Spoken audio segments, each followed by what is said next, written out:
Hello students, welcome to my channel Sri Physics. We are studying 4th chapter of 11th physics, which is laws of motion, and this is 4th video of the chapter. In today's video, we are going to study about these points. Number 1, frame of reference. Number 2, inertial frame of reference. Number 3, non-inertial frame of reference. And last point is limitations of Newton's laws of motion. First of all, what do you mean by frame of reference?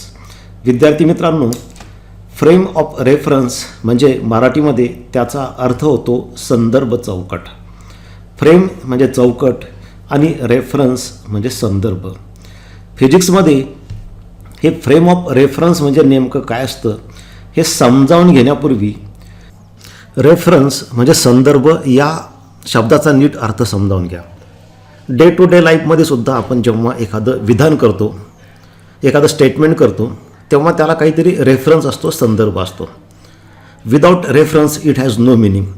संदर्भाशिवाय एखादं विधान आपण केलं की त्याला काही अर्थ नसतो किंवा संदर्भ बदलला की अर्थ बदलतो. त्याचं एक उदाहरण मी तुम्हाला सांगतो. Suppose a student scores 40 marks in exam. When we say the marks scored by student are 40, it has no meaning unless we give the reference. आपण जेव्हा म्हणतो की त्या विद्यार्थ्याने 40 मार्क्स मिळवले, परंतु जोपर्यंत आपण याचा रेफरन्स म्हणजे किती पैकी हा रेफरन्स देत नाही तोपर्यंत याला काहीही अर्थ नाही. When we say that these marks are out of 50, then it means the student has scored 80% marks, which is good. That is good. But when same marks are out of 100, then the percentage of marks becomes 40%, which is not good. That is not good. म्हणजे जेव्हा त्या विद्यार्थ्याने हे 40 marks मिळवले ते 50 पैकी असतील तेव्हा ते 80% होतात. ती एक चांगली गोष्ट आहे. पण तेच 40 मार्क्स जेव्हा 100 पैकी असतात तेव्हा ते 40% होतात. ती काही चांगली गोष्ट नाही. And when same 40 marks are out of 400, then that is only 10%, which is very bad. म्हणजे याचा अर्थ की फक्त 40 मार्क्स मिळवले एवढं सांगणं पुरेसं नाही. तुम्हाला संदर्भ द्यावा लागेल, त्याशिवाय त्याला अर्थ प्राप्त होत नाही. किती पैकी पडले, 50 पैकी पडले की 100 पैकी 400 पैकी, तर हा रेफरन्स झाला. 50 पैकी किंवा 100 पैकी किंवा 400 पैकी हा झाला रेफरन्स. तेव्हा त्याला अर्थ प्राप्त होतो. आणि रेफरन्स बदलला की त्याचं मिनिंग पण बदलतं. 40 मार्क 50 पैकी असेल म्हणजे 50चा रेफरन्स असेल तर गुड मार्क्स आहेत. पण तेच 40 मार्क्स 400 पैकी असतील म्हणजे रेफरन्स हा 400चा असेल तर ती वाईट गोष्ट आहे. Therefore reference is very important. Without reference things have no meaning, and when reference changes meaning also changes. In physics also when we describe position और location of some object we have to give reference. For example, if somebody ask you where is Nagar, Ahmednagar, when we want to describe the position of this city Ahmednagar, then you have to give a reference of some another city like Pune or Aurangabad, Nashik or Solapur. You can say Nagar is at a distance of 120 km from Pune. But if you give the reference of say Nashik, then Ahmednagar is at 160 km from Nashik. If you give the reference of Aurangabad, then Ahmednagar is at 115 km from Aurangabad. If reference is Solapur, then Ahmednagar is at 275 km from Solapur. म्हणजे तुम्हाला जर कोणी विचारलं की नगर कुठे आहे, तर तुम्ही जर नुसतं असं म्हटलं की 200 किलोमीटरवर आहे तर त्याला काही अर्थ नाही. तुम्हाला कशाचा तरी संदर्भ द्यावा लागतो. तुम्ही सांगू शकता की पुण्याजवळून 120 किलोमीटर किंवा नाशिकहून 160 किलोमीटर. म्हणजे हे 4 शहरं हे संदर्भ झाले. जोपर्यंत तुम्ही हा संदर्भ देत नाही की सोलापूरवरून 275 किलोमीटर, तोपर्यंत त्याला नीट अर्थ प्राप्त होत नाही. म्हणजे या ठिकाणी आपल्याला रेफरन्स द्यावा लागतो. आणि ह्या 120 किलोमीटरवरती म्हणजे यामध्ये डायरेक्शन पण येते की पुण्याच्या या दिशेला, एका विशिष्ट दिशेला, किंवा नाशिकच्या या दिशेला, म्हणजे डायरेक्शन पण त्याच्यामध्ये असते, मॅग्निट्यूडसुद्धा त्याच्यामध्ये असते. संदर्भ दिल्याशिवाय आपण पोझिशन सांगू शकत नाही आणि मोशनसुद्धा डिस्क्राईब करू शकत नाही आपण. फिजिक्समध्ये आपण काय करतो की समजा एखादा ऑब्जेक्ट असेल, एखादी वस्तू असेल पी, तर त्याचे पोझिशन किंवा मोशन डिस्क्राईब करायचे असेल तर आपण 3 डायमेन्शनल कोऑर्डिनेट सिस्टीम विचारात घेतो, ज्यामध्ये 3 ॲक्सेस असतात, एक्स, वाय आणि Z, and they are mutually perpendicular to each other. तीनही ॲक्सेस एकमेकांना परपेंडिक्युलर असतात. आणि त्यानंतर मग समजा आपल्याला पीची पोझिशन सांगायची असेल तर आपण विथ रिस्पेक्ट टू ओ सांगतो, म्हणजे ओपासून पी हा पार्टिकल किती अंतरावर आहे, कुठल्या डायरेक्शनला आहे, त्याला डायरेक्शनसुद्धा असते. कदाचित पी हा पार्टिकल एक्स ॲक्सिसवर असू शकतो, वाय ॲक्सिसवर असू शकतो, झेड ॲक्सिसवर असू शकतो, एक्स वाय प्लेनमध्ये असू शकतो, एक्स झेड प्लेनमध्ये असू शकतो, वाय झेड प्लेनमध्ये असू शकतो, किंवा मध्ये स्पेसमध्ये असू शकतो, एक्स वाय झेडची काहीतरी अँगल तयार करून. तर त्याच्यावर म्हणजे आपल्याला याची गरज असते, ह्या 3 डायमेन्शनल कोऑर्डिनेट सिस्टीमची गरज असते. त्याच्या आधारे आपण त्याची पोझिशन आणि मोशनसुद्धा एक्सप्लेन करत असतो. एक उदाहरण विचारात घ्या, म्हणजे की समजा फ्रेम ऑफ रेफरन्स बदलल्यानंतर की पोझिशन कशी बदलते. अजून एक उदाहरण तुम्हाला सांगतो की समजा ही एक वस्तू आहे पी. आता याची पोझिशन सांगण्यासाठी आपल्याला कुठल्या तरी फ्रेमची गरज असते. समजा ती फ्रेम ही ए असेल तर आपण मग त्या ठिकाणी 3 ॲक्सेस विचारात घेतो, एक्स वाय झेड अशा पद्धतीने, and they are mutually perpendicular to each other. आता ह्या फ्रेमचा विचार केला तर पी हा पॉईंट वाय ॲक्सिसवर येतो, वाय ॲक्सिसच्या दिशेला आहे आणि काहीतरी अंतरावर असेल, ओरिजिनपासून एपासून ते अंतर आपण मोजू शकतो.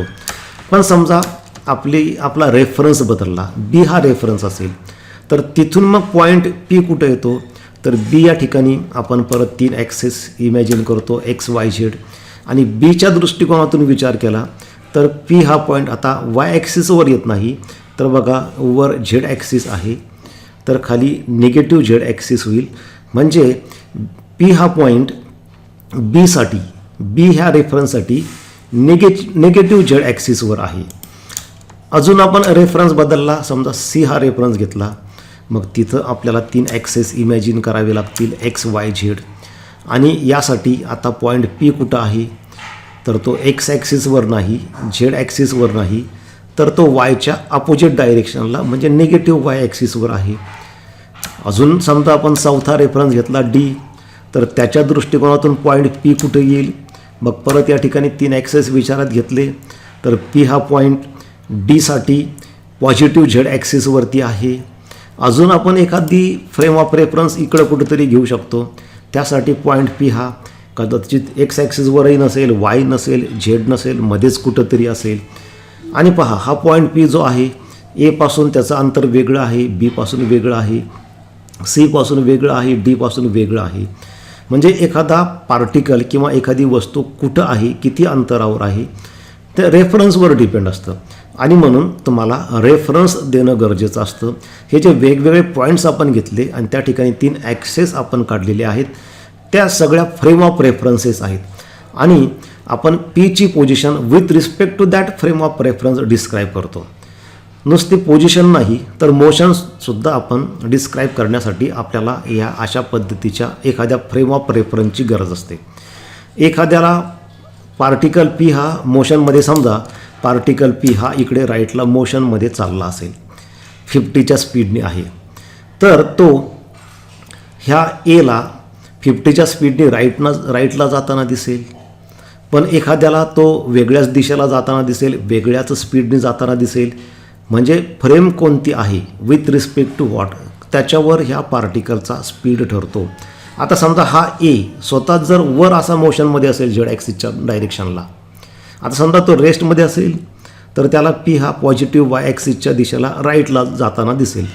पण ए हा स्वतःच मोशनमध्ये असेल तर त्याला तो असा इकडे तिरपा खाली जाताना दिसेल, वाय ॲक्सिसच्या दिशेला नाही.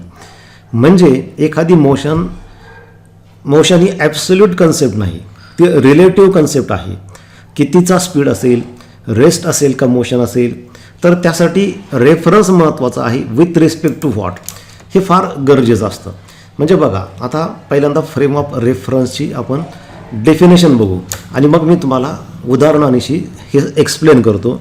फ्रेम ऑफ रेफरन्स म्हणजे काय? The system of coordinate access with respect to which the position or motion of an object is described is called as frame of reference.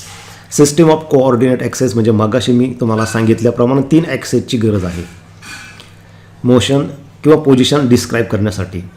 तर आपण एखाद्या ऑब्जेक्टची पोझिशन डिस्क्राईब करण्यासाठी आपण जी सिस्टीम ऑफ कोऑर्डिनेट ॲक्सेस घेतो ती frame of reference झाली, त्याला म्हणतात फ्रेम ऑफ रेफरन्स. आता फ्रेम ऑफ रेफरन्स बदलली तर अर्थ कसे बदलतात ते समजावून घ्या. एखाद्याला एखादी वस्तू रेस्टमध्ये दिसते, तीच वस्तू दुसऱ्याला मोशनमध्ये दिसते फ्रेम ऑफ रेफरन्स बदलल्यानंतर. Imagine that this is a train moving with a velocity of 50 km/h to right. There is an object kept in the train. O is object, ती एखादी वस्तू आहे किंवा एखादा बॉक्स आहे आणि तो ट्रेनमध्ये ठेवलेला आहे. आता ट्रेन मोशनमध्ये म्हटल्यानंतर हा बॉक्ससुद्धा 50च्या स्पीडनी, ट्रेनच्या स्पीडनी मोशनमध्ये आहे.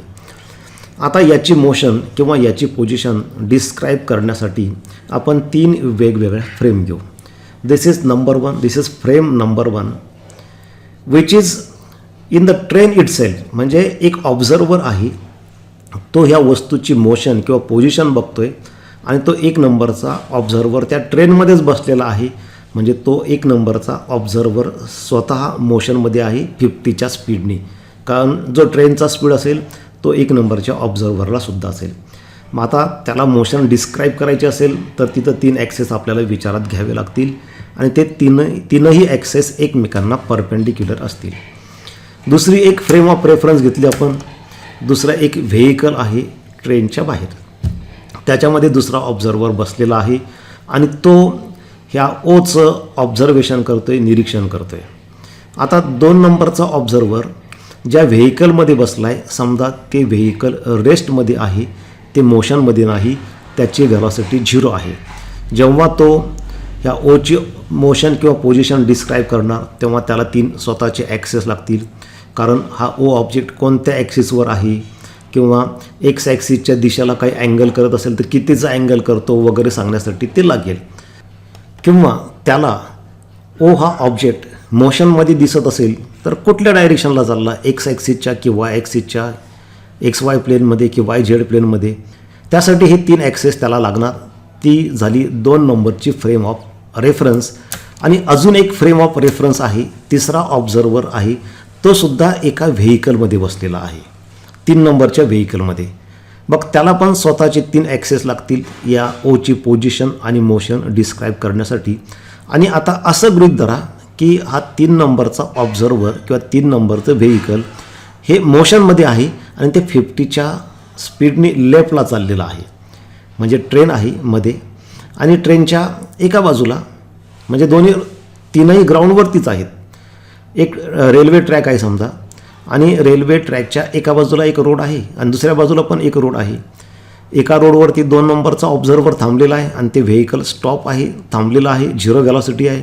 आणि 3 नंबरचं दुसऱ्या रोडवर चाललेलं आहे, ट्रेनच्या उलट दिशेला चाललं आहे, ट्रेन 50च्या स्पीडने चालली आणि हे व्हेकल 50च्या स्पीडने त्याच्या अपोजिट डायरेक्शनला चाललेलं आहे.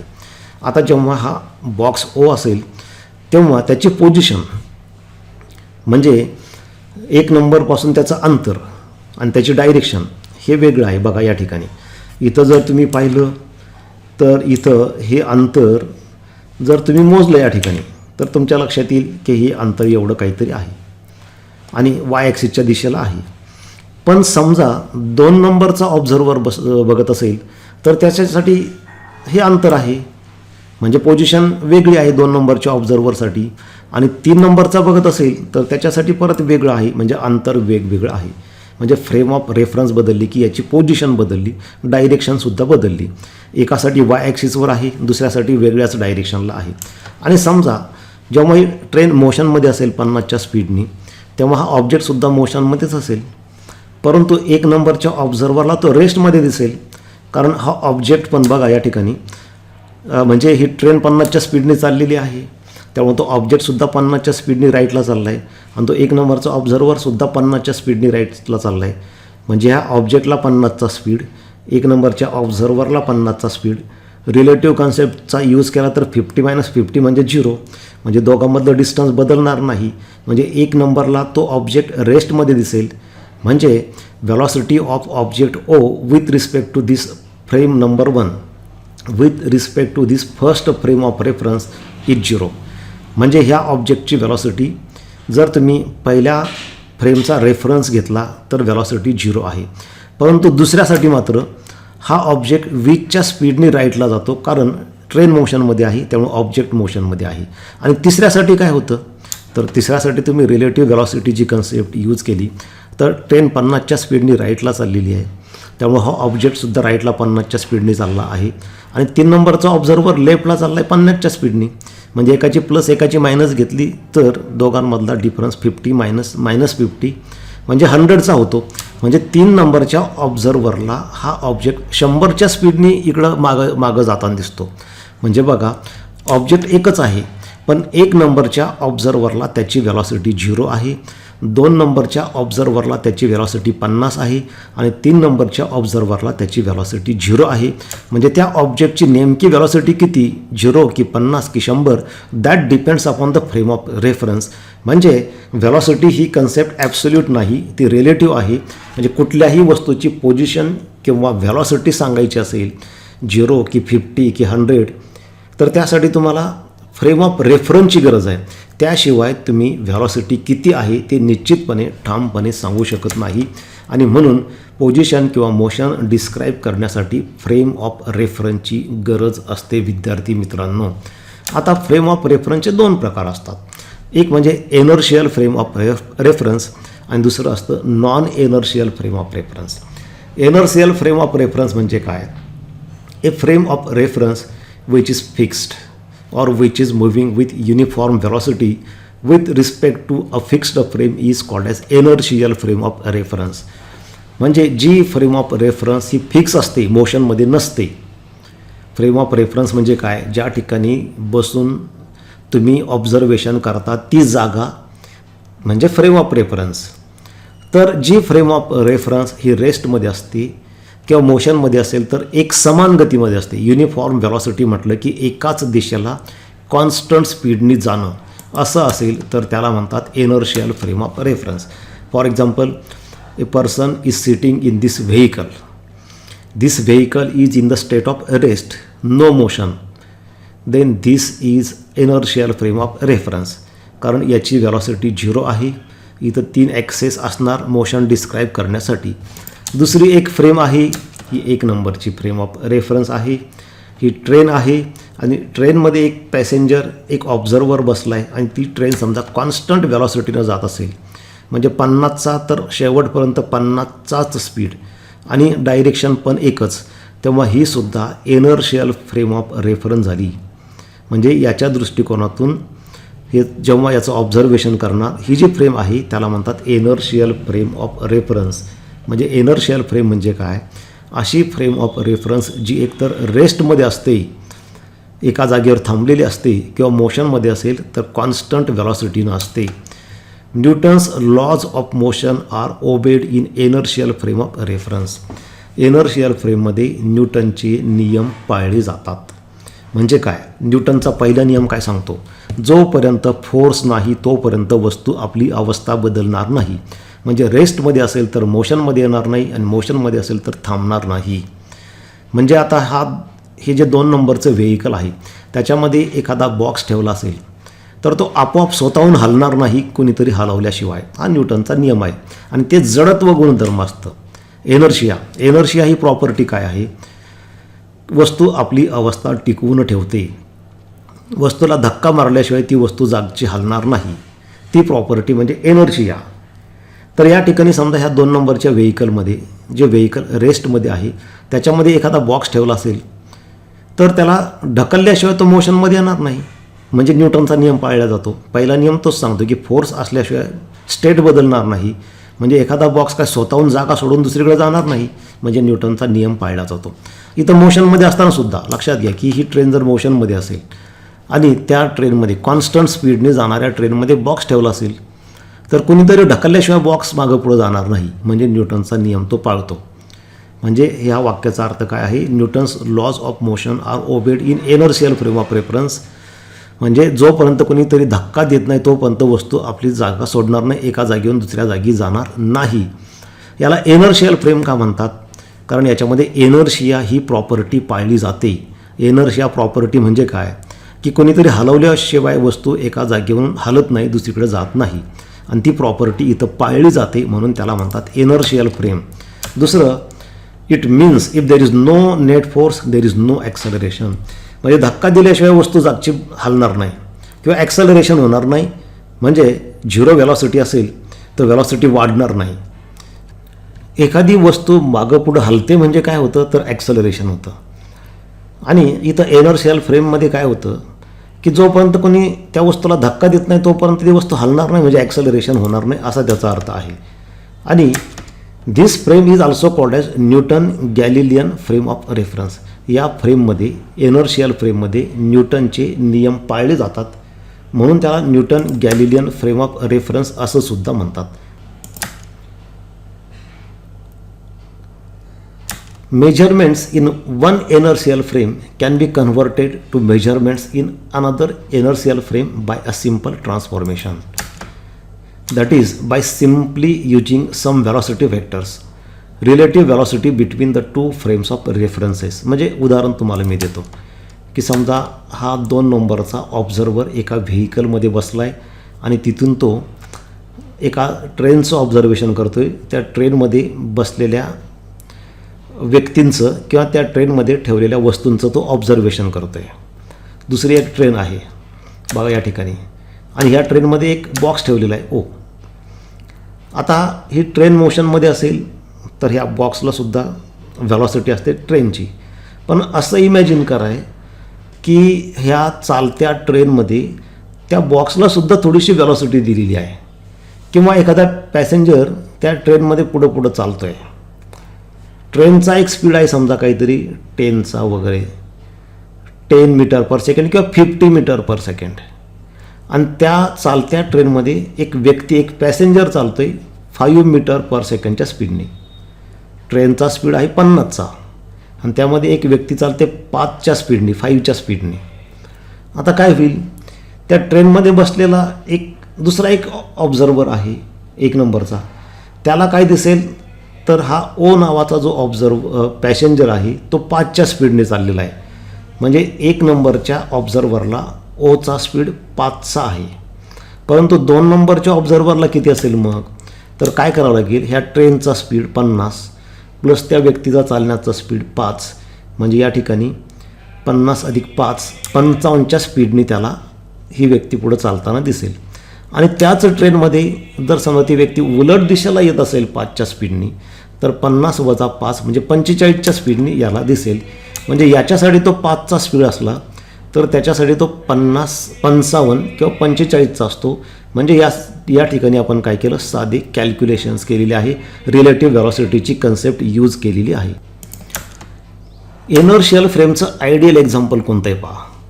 Rocket in intergalactic space, gravity free space between galaxies with all its engines shut is a closest to an ideal inertial frame. म्हणजे इंटरगॅलेक्टिक स्पेस म्हणजे काय तर 2 स्टार्स किंवा 2 प्लॅनेट्स असतात, त्याच्यामध्ये जो स्पेस असतो ज्या ठिकाणी ग्रॅव्हिटी बिलकुल नसते. ग्रॅव्हिटी नसते म्हणजे ग्रॅव्हिटेशनल फोर्स नसतं, आणि अशा ग्रॅव्हिटी फ्री स्पेसमध्ये एखादं रॉकेट उडत असेल, त्याचं इंजिन बंद असतानाच्या पोझिशनमध्ये, तेव्हा ते आयडियल उदाहरण होतं एनर्शियल फ्रेम ऑफ रेफरन्सचं. कारण एनर्शियल फ्रेम म्हणजे आपण डेफिनेशन पाहिली की ती कॉन्स्टंट व्हेलॉसिटीमध्ये पाहिजे किंवा रेस्टमध्ये पाहिजे. आता कॉन्स्टंट व्हेलॉसिटी किंवा रेस्टमध्ये पाहिजे असेल तर न्यूटनचा पहिला नियम सांगतो की त्याच्यावर फोर्स नको. कारण न्यूटनचा पहिला नियम काय सांगतो, जर फोर्स नसेल तरच ती वस्तू रेस्टमध्ये राहते, किंवा एक समान गतीमध्ये असेल तर एक समान गतीमध्येच राहते. फोर्स लावलं की त्याची व्हेलॉसिटी कमी होणार किंवा वाढणार. त्यामुळे व्हेलॉसिटी कमी जास्त होणार म्हणजे ॲक्सलरेशन होणार. आणि इनर्शियल फ्रेमची डेफिनेशन काय सांगते की इनर्शियल फ्रेम कोणाला म्हणतात की ज्याची व्हेलॉसिटी कमी जास्त होत नाही. मग व्हेलॉसिटी कमी जास्त होऊ द्यायची नसेल तर फोर्स नको आहे. मग फोर्स कुठं नसतं तर ज्या ठिकाणी ग्रॅव्हिटी नसते तिथं कुठलंही फोर्स नसतं. अशा वेळेस ते रॉकेट हे इनर्शियल फ्रेमचं बेस्ट एक्झाम्पल होतं. आता तुम्ही म्हणाल की समजा एखादी ट्रेन ह्या अर्थवरती कॉन्स्टंट स्पीडने चालली, मग ते इनर्शियल फ्रेम नाही का? तसा जर विचार केला तर ती इनर्शियल फ्रेम नाही. कारण ट्रेन जर अर्थवर असेल तर त्या ट्रेनवरती ग्रॅव्हिटेशनल फोर्स असतं. जिथं फोर्स असतं तिथं ॲक्सलरेशन असतं. जिथं ॲक्सलरेशन असेल ती इनर्शियल फ्रेम होऊ शकत नाही. इनर्शियल फ्रेमसाठी वैशिष्ट्य काय आहे तर ॲक्सलरेशन नको. ॲक्सलरेशन नको म्हणजे फोर्स नको. त्यामुळं एखाद्या ग्रॅव्हिटेशनल फील्डमध्ये एखादी मोशन होत असेल तर तिथं त्या प्लॅनेटचं ॲक्सलरेशन असतं. त्यामुळे ती फ्रेम ही ॲक्सलरेटेड फ्रेम असते, ती इनर्शियल फ्रेम नसते. परंतु लक्षात घ्या म्हणजे अर्थ ही ॲक्च्युअली इनर्शियल फ्रेम नाही, कारण त्याच्यावरती ग्रॅव्हिटी असते आणि सनची सुद्धा ग्रॅव्हिटी अर्थवरती असते. However earth's acceleration in the frame of reference of sun is so small that any frame attached to the earth can be used as an inertial frame for any day-to-day situation or in our laboratories. म्हणजे कसं असतं समजा अर्थला आपण inertial frame समजायचं का non inertial? तर actually ती non inertial आहे, इनर्शियल नाही. कारण ह्या अर्थवरती ग्रॅव्हिटेशनल फोर्स असतं, त्यामुळे ॲक्सलरेशन असतं आणि ते सूर्यामुळं तयार होतं. जिथं ॲक्सलरेशन असेल, जिथं फोर्स असेल ती फ्रेम ही इनर्शियल फ्रेम होऊ शकत नाही. परंतु अर्थचं ॲक्सलरेशन सूर्यामुळे इतकं कमी आहे की ते जवळजवळ झिरो आहे. ॲक्सलरेशन झिरो म्हणजे मग ती frame of reference he inertial frame झाली. म्हणजे डे टू डे सिच्युएशनसाठी किंवा काही प्रॅक्टिकल्स करण्यासाठी लॅबमध्ये आपण अर्थला अटॅच असलेल्या सगळ्या फ्रेम ह्या इनर्शियल फ्रेम समजू शकतो. आता यानंतर नॉन इनर्शियल फ्रेम म्हणजे काय पहा. इनर्शियल फ्रेमच्या अगदी उलट non inertial frame of reference. A frame of reference which is moving with acceleration relative to an inertial frame of reference is called as non-inertial or accelerated frame of reference. विद्यार्थी मित्रांनो, मगाशी आपण पाहिलं की inertial frame म्हणजे काय? अशी frame of reference जी एकतर रेस्टमध्ये आहे किंवा मोशनमध्ये असेल तर कॉन्स्टंट व्हेलॉसिटीनं मोशनमध्ये असते, युनिफॉर्म मोशनमध्ये असते. त्याच्या उलट नॉन इनर्शियल फ्रेम म्हणजे काय? अशी फ्रेम ऑफ रेफरन्स जी नॉन युनिफॉर्म मोशनमध्ये असते, म्हणजे ज्याची व्हेलॉसिटी कमी जास्त होत असते. जिथं व्हेलॉसिटी कमी जास्त होते तिथं ॲक्सलरेशन असतं. म्हणजे इनर्शियल फ्रेममध्ये काय असतं? ॲक्सलरेशन नसतं. नॉन इनर्शियल फ्रेममध्ये ॲक्सलरेशन असतं, म्हणजे व्हेलॉसिटी कमी जास्त होत असते. आता पहा, उदाहरण कन्सिडर करा, दोघांमधला फरक समजावून घ्या. की समजा ही पहिली ट्रेन आहे, ती कॉन्स्टंट स्पीडने चाललेली असेल तर तेव्हा ती ट्रेन ही इनर्शियल फ्रेम झाली, कारण ती ट्रेन एकाच दिशेला सरळ म्हणजे डायरेक्शन बदलत नाही. त्याचवेळी ती कॉन्स्टंट म्हणजे मॅग्निट्यूडसुद्धा कॉन्स्टंट आहे. 50चा तर 50चाच स्पीड आहे, कमी जास्त होत नाही. तेव्हा ती फ्रेम ही इनर्शियल फ्रेम झाली. आणि ह्या इनर्शियल फ्रेममध्ये काय होतं तर न्यूटनचे नियम पाळले जातात. जडत्व हा गुणधर्म पाळला जातो. इनर्शिया ही प्रॉपर्टी ओबे होते. म्हणजे हा बॉक्स जोपर्यंत कोणी हलवत नाही त्याला तोपर्यंत तो हलणार नाही, जागा सोडणार नाही, म्हणजे त्याला ॲक्सलरेशन असणार नाही. म्हणजे ती झाली इनर्शियल फ्रेम. याच्या उलट नॉन इनर्शियल फ्रेम काय असते? आता समजा तीच ट्रेन आहे, ती चालली एका दिशेला सरळ, परंतु व्हेलॉसिटी एकसारखी वाढते 10, 20, 30, 40, 50, 60. तेव्हा ती नॉन इनर्शियल फ्रेम झाली. किंवा व्हेलॉसिटी कमी होते 100, 90, 80, 70 अशा पद्धतीने ब्रेक लावल्यानंतर ज्या पद्धतीने स्पीड कमी होतो त्या पद्धतीने अशा फ्रेममध्ये समजा एखादा बॉक्स ठेवलेला असेल बघा. आणि आता कल्पना करा की सुरुवातीला ह्या ट्रेनचा स्पीड जास्त आहे 100चा वगैरे, नंतर जवळ कुठंतरी स्टेशन येणार आहे म्हणून हळूहळू ब्रेक लावले किंवा एकदम ब्रेक लावले तर काय होईल? अशा पद्धतीची सिच्युएशन होईल पहा. म्हणजे त्या ट्रेनमध्ये हा बॉक्स तुम्हाला पुढं सरकताना दिसतो अशा पद्धतीने. का झालं असं? कोणी ढकललं नाही त्या बॉक्सला, परंतु या ठिकाणी काय होतं की ब्रेक लावल्यामुळं जेव्हा ट्रेनचा स्पीड कमी होतो तेव्हा तो बॉक्स आपोआप पुढं सरकायला लागतो, म्हणजे फोर्स नसताना त्या बॉक्सची मोशन होते. याचं उदाहरण तुम्हाला सांगतो की समजा आपण एखाद्या कारमध्ये बसलो आहे, कार कॉन्स्टंट स्पीडने चाललेली आहे आणि अचानक ब्रेक दाबले तर आपण पुढं फेकल्या जातो.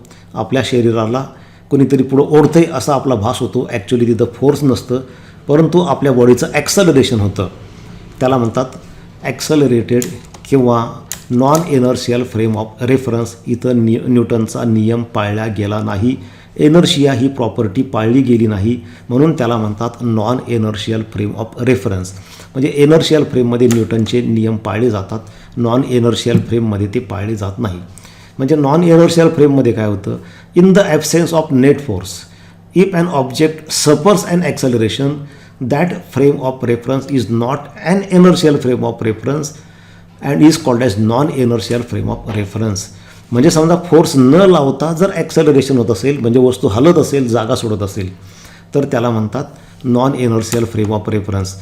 For example, if you are sitting in a car running with constant velocity you will not experience any force on your body, but when brakes are applied then you will experience a jerk, that is acceleration in forward direction.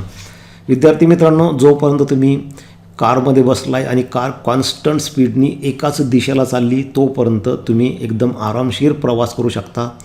तुम्हाला jerk बसणार नाही, तुमचं शरीर हलणार नाही, कारण तोपर्यंत ती car ही inertial frame असते. पण जेव्हा अचानक ब्रेक दाबले जातात तेव्हा स्पीड कमी होतो कारचा आणि ती नॉन एनर्शियल फ्रेम होते आणि तिथं तुम्हाला कुणीही ढकललेलं नसताना तुमच्या बॉडीवरती फॉरवर्ड डायरेक्शनला जर्क बसतो आणि तुम्ही पुढं फेकले जाता. किंवा समजा कारवरती एखादा बॉक्स ठेवला असेल वर आणि अचानक ब्रेक दाबले तर तो बॉक्स पुढं फेकला जातो बाहेर. आता कुणीही ढकललेलं नसताना, कुणीही फोर्स लावलेलं नसताना तो बॉक्स फेकला गेला, म्हणजे न्यूटनचा नियम पाळला गेला नाही. न्यूटनचा नियम काय सांगतो की कोणीतरी ढकलल्याशिवाय वस्तू मोशनमध्ये येत नाही. आता या ठिकाणी तो बॉक्स जागेवरून का हलला फोर्स नसतानासुद्धा? म्हणजे याचा अर्थ न्यूटनचा नियम पाळला गेला नाही. न्यूटनचा नियम सांगतो की कोणीतरी हलवल्याशिवाय बॉक्स हलणार नाही. इथं तर कोणी धक्काही लावला नाही तरी बॉक्स पुढे जातो. अशी जी फ्रेम असते त्याला म्हणतात नॉन एनर्शियल फ्रेम किंवा ॲक्सलरेटेड फ्रेम. इथं एनर्शिया ही प्रॉपर्टी पाळली जात नाही. बघा या ठिकाणी या ट्रेनमध्ये अशा पद्धतीने एक बॉक्स ठेवलेला आहे. आता समजा ही ट्रेन मोशनमध्ये असताना याला जर कोणी फोर्स लावलं नाही तर तो बॉक्स हलला नाही पाहिजे. पण कल्पना करा की आता या ठिकाणी अचानक पुढं या ठिकाणी ब्रेक लावल्यानंतर, बघा ब्रेक लावल्यानंतर काय होतं, ते व्हेकल थांबतं. व्हेकल थांबलं त्यावेळी काय होतं की तो बॉक्स पुढं जातो.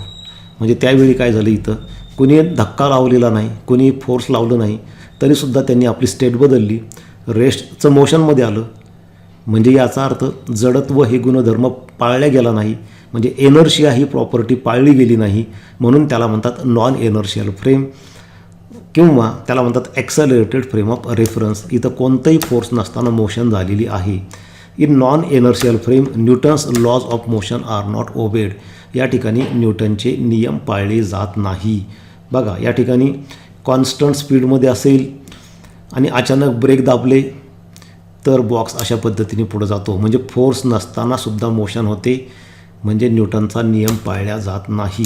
During this time of acceleration car can be considered as non inertial frame of reference. म्हणजे जोपर्यंत ती कार कॉन्स्टंट स्पीडमध्ये चाललेली असते तोपर्यंत ती एनर्शियल फ्रेम आहे. पण जेव्हा अचानक तुम्ही स्पीड कमी करता किंवा अचानक वाढवता, स्पीड कमी जास्त करता, तेव्हा ती नॉन एनर्शियल फ्रेम असते. एवढंच नाही तर समजा कार कॉन्स्टंट स्पीडने चाललेली आहे पण टर्न घेतला तरीसुद्धा ती ॲक्सलरेटेड नॉन एनर्शियल फ्रेम होते. डाव्या बाजूला कार वळाली की आपल्या बॉडीवरती आपलं शरीर उजव्या बाजूला फेकलं जातं. म्हणजे उजव्या बाजूला आपल्याला जर्क बसतो, म्हणजे आपलं शरीर फोर्स एक्सपिरियन्स करतं. त्यावेळेस ती कार ही नॉन एनर्शियल फ्रेम असते. In non inertial frame Newton's laws of motion are not obeyed. या ठिकाणी न्यूटनचे नियम पाळले जात नाही. हे झालं non inertial frame of reference. आणखी एक लक्षात घ्या की नॉन एनर्शियल फ्रेममध्ये काय होतं, if pendulum is suspended from the roof of the car then in this case the string of the pendulum will not be vertical. समजा एनर्शियल फ्रेम असेल म्हणजे काय, तर कार रेस्टमध्ये आहे आणि किंवा ट्रेन ही रेस्टमध्ये आहे आणि त्या ट्रेनमध्ये किंवा त्या कारमध्ये तुम्ही अशा पद्धतीने सिम्पल पेंडुलम दोऱ्याच्या सहाय्यानं छतापासून लटकावून ठेवला असेल तर तो सरळ व्हर्टिकल पोझिशनमध्ये राहील. कोणत्या फ्रेममध्ये? एनर्शियल फ्रेममध्ये. एनर्शियल फ्रेम केव्हा असेल? जेव्हा ही कार रेस्टमध्ये असेल किंवा एक समान गतीनं जात असेल. पहा, समजा ही जी कार आहे एक समान गतीनं पुढं जात आहे कॉन्स्टंट स्पीडने. कॉन्स्टंट स्पीड जोपर्यंत आहे तोपर्यंत ती फ्रेम एनर्शियल होईल आणि त्या ट्रेनमध्ये किंवा त्या कारमध्ये सुद्धा हा दोरा सरळ असा व्हर्टिकल पोझिशनमध्ये राहील. परंतु जर समजा कारचा स्पीड एकसारखा वाढत असेल 10, 20, 30, 40, 50, 60, 70 तर त्यावेळी मात्र तो सिम्पल पेंडुलम जो आपण त्या कारमध्ये छतापासून लटकावून ठेवलेला आहे तो दोरा असा सरळ व्हर्टिकल न राहता थोडासा इन्क्लाइन राहील असा मागच्या बाजूला. आणि जर कारचा स्पीड कमी होत असेल तर तो पुढच्या बाजूला इन्क्लाइन राहील. अशा पद्धतीने हे नॉन एनर्शियल फ्रेममध्ये घडतं, एनर्शियल फ्रेममध्ये नाही. आणि आता शेवटी या व्हिडिओमध्ये आपल्याला न्यूटनच्या नियमाचे काही लिमिटेशन्स बघायचे आहे. We know Newton's laws of motion are very important in physics. फिजिक्समध्ये न्यूटनचे नियम फार महत्त्वाचे आहे, परंतु त्याला काही मर्यादा आहेत. न्यूटनचे नियम सगळीकडेच वापरता येत नाही. काही ठिकाणी न्यूटनचे नियम आपण वापरू शकत नाही. कोणत्या कोणत्या मर्यादा आहेत, काय लिमिटेशन्स आहेत त्याच्यावरती आपण एक नजर टाकू. Number 1, Newton's laws are applicable only in inertial frame of references. If the body is in a frame of reference of acceleration, म्हणजे ॲक्सलरेशन असेल तर ॲक्सलरेशन असेल म्हणजे वेलॉसिटी कॉन्स्टंट नाही, कमी जास्त होते, म्हणजे त्यावेळेस ती नॉन एनर्शियल फ्रेम झाली. मग त्यावेळेस काय करावं लागतं? We need to use a pseudo force. Pseudo फोर्सबद्दल आपण नंतर या चॅप्टरमध्ये शिकणार आहोतच. Pseudo force M vector A in addition to all other forces while writing the force equations. म्हणजे कसं आहे कल्पना, म्हणजे हे इक्वेशन आपल्याला अशा पद्धतीने लिहावं लागतं. याचा अर्थ मी तुम्हाला सांगतो. काय होतं की समजा ही एक ट्रेन आहे आणि त्याच्यामध्ये एक वस्तू ठेवलेली आहे. आता जर समजा ही ट्रेन रेस्टमध्ये असेल किंवा एक समान गतीनं मोशनमध्ये असेल तेव्हा याचं फोर्स इक्वेशन लिहिताना आपण सरळ लिहिणार F equal to M A, एकच इक्वेशन होईल. हे अशा पद्धतीने एवढं एकच इक्वेशन आपल्याला विचारात घ्यावं लागेल फोर्सचं. एम म्हणजे काय असेल तर त्या बॉडीचं मास असेल आणि हे ए ॲक्सलरेशन कोणतं असेल तर त्या बॉडीचं ॲक्सलरेशन, म्हणजे ही बॉडी जेव्हा मोशनमध्ये आतमध्ये चालत्या ट्रेनमध्ये कॉन्स्टंट स्पीडने चाललेल्या ट्रेनमध्ये म्हणा किंवा रेस्टमध्ये असलेल्या ट्रेनमध्ये ही बॉडी मोशनमध्ये असेल तर त्या बॉडीची व्हॅलॉसिटी बदलत असेल तर त्या बॉडीचं ॲक्सलरेशन आणि त्या बॉडीचं मास त्याच्यावर आपल्याला त्या बॉडीवर लावलेलं फोर्स काढता येईल. परंतु जेव्हा ही ट्रेन ॲक्सलरेटेड मोशनमध्ये असते म्हणजे त्या ट्रेनचा स्पीड कमी जास्त होतो आणि त्या कमी जास्त स्पीड होणाऱ्या ट्रेनमध्ये आणखी एक बॉडी मोशनमध्ये असते, लक्षात घ्या. तर अशावेळी मग ती frame of reference he non inertial frame झाली. मग त्या बॉडीवर किती फोर्स लावलं तर तुम्हाला काय करावं लागतं, हा फॉर्म्युला. एम म्हणजे त्या बॉडीचं मास, A1 म्हणजे त्या बॉडीचं ॲक्सलरेशन, आतमध्ये जी बॉडी आहे त्याचं ॲक्सलरेशन, आणि A2 म्हणजे त्या ट्रेनचं ॲक्सलरेशन, कारण ती ट्रेनसुद्धा मोशनमध्ये आणि त्या ट्रेनचा स्पीड कमी जास्त होतो. प्लस किंवा मायनस का, तर ॲक्सलरेशन कोणत्या डायरेक्शनला होतं म्हणजे स्पीड वाढतो का कमी होतं त्याच्यानुसार हे सगळं ठरतं. तर हे झालं पहिलं लिमिटेशन. नॉन एनर्शियल फ्रेममध्ये जर तुम्हाला न्यूटन्स लॉ यूज करायचा असेल तर हे इक्वेशन अशा पद्धतीने वापरावं लागतं. दुसरं लिमिटेशन आहे बघा, Newton's laws are applicable for point objects. म्हणजे न्यूटनचे नियम तुम्ही कुठं वापरू शकता, खूप छोटी वस्तू म्हणजे पॉईंट ऑब्जेक्ट्स, म्हणजे स्मॉल साईज असेल तर एखाद्या बॉडीची साईज खूप मोठी असेल तर तिथं न्यूटनचे नियम नीट वापरता येत नाही, कारण फोर्स नेमकं कोणत्या पॉईंटला लावलं ते आपल्याला कळत नाही. तिसरं, Newton's laws are applicable to rigid bodies. A body is said to be rigid if the relative distance between its particles do not change for any deforming force. Rigid body म्हणजे काय, समजा आता पहा ही एक बॉडी आहे आणि याच्यामध्ये दोन हे ब्लॅक कलरचे स्पॉट दिसत आहेत, समजा ते दोन पार्टिकल आहे. तर हे याला रिजिड कधी म्हणतात की समजा तुम्ही याच्यावर किती फोर्स बाहेरून लावलं सगळ्या बाजूनी किंवा एका बाजूनी कोणत्याही बाजूनी किती फोर्स लावलं तर ह्या दोन पार्टिकलमधलं अंतर चेंज नाही झालं पाहिजे. म्हणजे थोडक्यात काय आहे, तर ह्या बॉडीचा आकार बदलला नाही पाहिजे, त्याला म्हणतात रिजिड बॉडी. याच्या उलट इलॅस्टिक किंवा प्लॅस्टिक बॉडी असतात. समजा इलॅस्टिक बॉडी असेल रबरसारखी किंवा स्पंजसारखी, तर यावेळेस जेव्हा तुम्ही याच्यावर सगळ्या बाजूनी फोर्स लावता तेव्हा ह्या बॉडीचा आकार बदलतो, साईज बदलते. त्यामुळे त्या दोन पार्टिकलमधलं डिस्टन्स कमी जास्त होतं. त्याला म्हणतात इलॅस्टिक किंवा plastic body, non rigid body. तर अशा इलॅस्टिक किंवा प्लॅस्टिक बॉडीसाठी न्यूटनचे नियम पाळता येत नाही. ही रिजिड बॉडी आहे समजा, आणि याच्यावर तुम्ही अशा पद्धतीने फोर्स लावलं तर त्या बॉडीची मोशन होते. मोशन झाली म्हणजे एका जागेवरून दुसऱ्या जागी गेली, बॉडीमध्ये ॲक्सलरेशन झालं कारण व्हेलॉसिटी बदलली. तर ह्या दोन पार्टिकलमधलं डिस्टन्स बदललं नाही. अशा ठिकाणी तुम्ही न्यूटनचे नियम वापरू शकता रिजिड बॉडीसाठी. आता समजा दुसरी एक इलॅस्टिक बॉडी, अशा पद्धतीने ही बॉडी जी आहे ती रिजिड नाही आहे, रबरसारखी आहे. आणि जेव्हा तुम्ही ह्या बॉडीवरती फोर्स लावता तेव्हा काय होतं, तर ह्या बॉडीचा अशा पद्धतीने आकार बदलतो. दोन पार्टिकलमधलं डिस्टन्स या ठिकाणी वाढलं आहे आणि अशा ठिकाणी न्यूटनचा नियम नीट आपल्याला यूज करता येत नाही. Force equal to mass into acceleration या फॉर्म्युलावरून आपल्याला ॲक्युरेट रिझल्ट्स मिळत नाही. म्हणजे हे दुसरं लिमिटेशन आहे. आणि तिसरं लिमिटेशन काय आहे न्यूटनच्या नियमाचं, for objects moving with speeds comparable to that of light, Newton's laws of motion do not give results that match with experimental results and Einstein's special theory of relativity has to be use. जेव्हा वस्तू खूप प्रचंड गतीने जात असतात, म्हणजे लाईटच्या स्पीडनी, comparable to लाईटच्या स्पीडने वस्तू जाऊ शकत नाही, पण त्याच्या जवळजवळ स्पीड असेल. लाईटचा स्पीड असतो 3 × 10⁸ मीटर पर सेकंड, म्हणजे सेकंदाला 3,00,000 किलोमीटर. एवढ्या स्पीडनी किंवा त्याच्या जवळपासच्या स्पीडने जर वस्तू मोशनमध्ये असेल तर तिथं न्यूटनचे नियम काम करत नाहीत. तिथं आईन्स्टाईनची स्पेशल थिअरी ऑफ रिलेटिव्हिटी वापरावी लागते. म्हणजे न्यूटनचे नियम फक्त सर्वसाधारण गतीनं जाणाऱ्या वस्तूसाठी आपण वापरू शकतो, म्हणजे साधे व्हेकल झाले, एरोप्लेन झाले, त्यासाठी वगैरे. पण लाईटच्या स्पीडनी, प्रचंड स्पीडनी वस्तू जर जात असतील तर त्या ठिकाणी आपण न्यूटनचे नियम वापरू शकत नाही. आणि शेवटचं लिमिटेशन आहे, behaviour and interaction of objects having atomic or nuclear sizes can not be explain using Newton's laws of motion and quantum mechanics has to be used. म्हणजे आपल्याला माहिती आहे की मॉलिक्युल्समध्ये किंवा ॲटम्समध्ये सेंटरला न्यूक्लियस असतो. न्यूक्लियसच्या आतमध्ये प्रोटॉन्स, न्यूट्रॉन्स असतात.